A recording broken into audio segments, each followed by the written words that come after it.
దేశానికి ప్రాజెక్టులు అందించారు. ఇవాళ ఈ దేశంలో పంట పండుతుందంటే మా పాలమూరు బిడ్డల స్వేదం ఉంది, మా రక్తం ఉంది, మా కష్టం ఉంది. అట్లాంటి మా జిల్లా ఎడారిగా మారి వేలాది మంది వలసలు పోతుంటే తమ పసిపిల్లల్ని తల్లిదండ్రుల దగ్గర, ముసలోళ్ళ దగ్గర, గుడిసెల దగ్గర వదిలి జంటలు జంటలుగా మేస్త్రీల ఎంబడి వలస పోతుంటే వలసలు ఆపాలని ఇవాళ మా ప్రాజెక్టులు పూర్తి చేయాలని ప్రయత్నం చేస్తుంటే మా మీద పగబట్టినవు ఎందుకు చంద్రశేఖరరావు అని నేను అడుగుతున్నా. ఏం అన్యాయం చేసినాం నీకు చంద్రశేఖరరావు? మేము నిన్ను మా పార్లమెంట్ సభ్యుడిగా ఎన్నుకోవడం మేము చేసిన అన్యాయమా? నీ పార్టీకి పోయినసారి 13 సీట్లు ఇవ్వడం మేము చేసిన అన్యాయమా? ఏం అన్యాయం చేసినామని ఇవాళ మా జిల్లాల ప్రాజెక్టులను అంటుకుంటున్నాం. ఇదే ప్రగతి భవన్, ప్రజల స్వేదంతో నిర్మించిన ప్రగతి భవన్ అధికారిక కార్యాలయానికి వైఎస్ కొడుకు జగన్మోహన్ రెడ్డిని పిలిపించి పంచభక్ష ప్రమాణాలు పెట్టి 6 గంటలు చర్చించి రాయలసీమ ఎత్తిపోతల పథకానికి పథకం రచించింది నువ్వు కాదా? ఇది ద్రోహం కాదా? ఆనాడు రాజశేఖర రెడ్డితో కలిసి పోతిరెడ్డిపాడు ద్వారా కృష్ణానది జలాలను సీమకు తరలించకపోతుంటే హారతిచ్చింది నువ్వు కాదా? ఆనాడు మంత్రివర్గంలో నీ మంత్రులు లేరా? హరీష్ రావు గారు ఆ మంత్రివర్గంలో మంత్రి కాదా అని నేను ఇవాళ అడుగుతున్నా.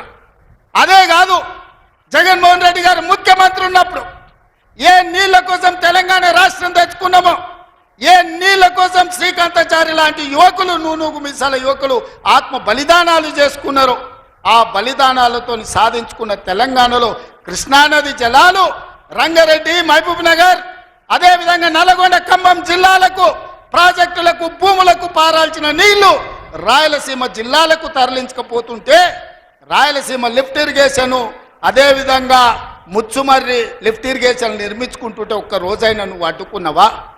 వీరతిలకం దిద్ది జగన్మోహన్ రెడ్డికి పంచభక్ష ప్రమాణాలు పెట్టింది నువ్వు కాదా? ఇవాళ నువ్వు చేసిన పాపం ఇవాళకు మాకు శాపమైంది, ఇవాళ మాకు ఉరైంది.